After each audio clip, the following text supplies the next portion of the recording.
public employees. And then ethics reform to try and restore the trust that we've lost too often in the past from taxpayers. So ramping up penalties on individuals who abuse lobbying laws, ethics laws, and other public interest laws. Because at a time like now, taxpayers across the Commonwealth deserve the solace of knowing that their elected officials are holding themselves to the highest standard possible.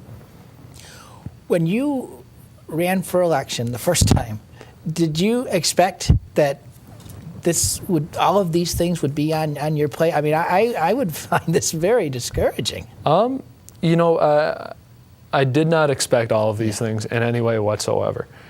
Just as I didn't expect to be chair of the Ethics Committee when two of my colleagues were indicted, or chair of the Revenue Committee in a year where state revenues seemed to have fallen off a cliff.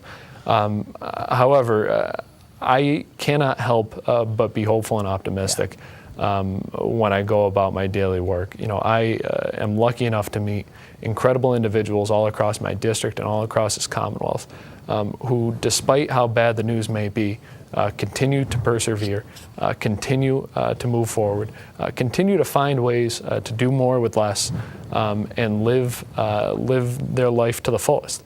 You know, much as the programs that we talk about and that we debate every single day are important, I think it is times like this and even the most hectic days that I have where I am reminded that the greatness of Berkshire County and the greatness of the Commonwealth of Massachusetts doesn't rest in a government program, it doesn't rest in a government policy, it rests in the indomitable spirit of people across this Commonwealth to find a way to get through even the most difficult economic times. You know, we have been through worse generations before. We will go through worse generations into the future. Our job now is to make sure that we find a way to get out of this current crisis and position ourselves better off coming out of it than we were entering into it. And I think that the right mix of that spirit from individuals, the right mix of government programs and policies will allow us to get there. Yeah, I agree with you. I think it's important that we certainly can take inspiration from prior generations, and we also need to learn from what's happening Absolutely. now. You know, it's interesting when you're talking about the strength of Berkshire County, and I know you've been to our Elder Services kitchen, and you've been on home visits, and I think, you know, when you see what the Meals on Wheels drivers are doing, and when you see these seniors who are receiving those meals, and they're right where they want to be, they're in their own home, and that's where they're going to stay, and, you know, they have been through much worse in terms of, you know, depression and war. So we've been there, and we can get through it this time as well. You mentioned earlier about the federal stimulus dollars and where that might fit in and might help the Commonwealth a bit. But at the same time, we need to be very cautious of that, don't we? Yes. You know, there are two pots of money which are really crucial and essential to weathering this economic and fiscal storm in the Commonwealth. The first is the Commonwealth's Rainy Day Fund. Thankfully, going into fiscal year 2009, the Rainy Day Fund had $2.3 billion worth of savings in it. Many other states didn't even have rainy day funds in any form whatsoever.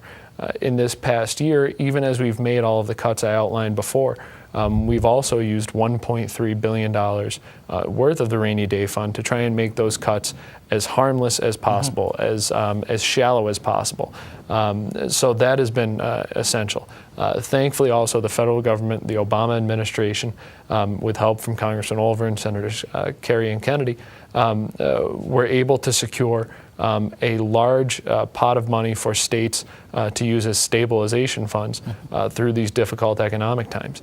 In this year, in fiscal year 2010, we will use $1.8 billion of that money to help balance our budget. So you can only imagine how deep cuts would have been if we had to use, or if we did not have that stabilization money to be able to balance the budget in any way whatsoever. And we expect to use a similar amount to balance the budget in fiscal 2011. On top of all of that, the Patrick administration, in consultation with the legislature, has been trying to find ways to create jobs using stimulus funds.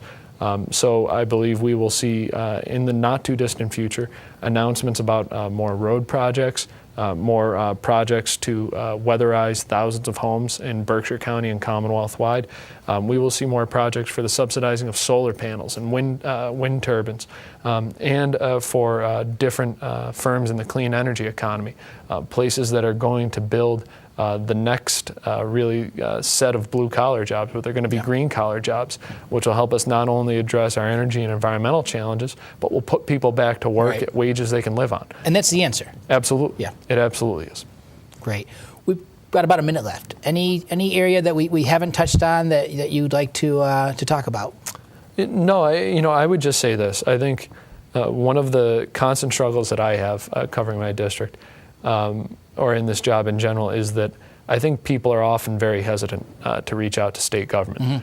They assume that government is something separate from them, something they have very little to do with, very little interaction with.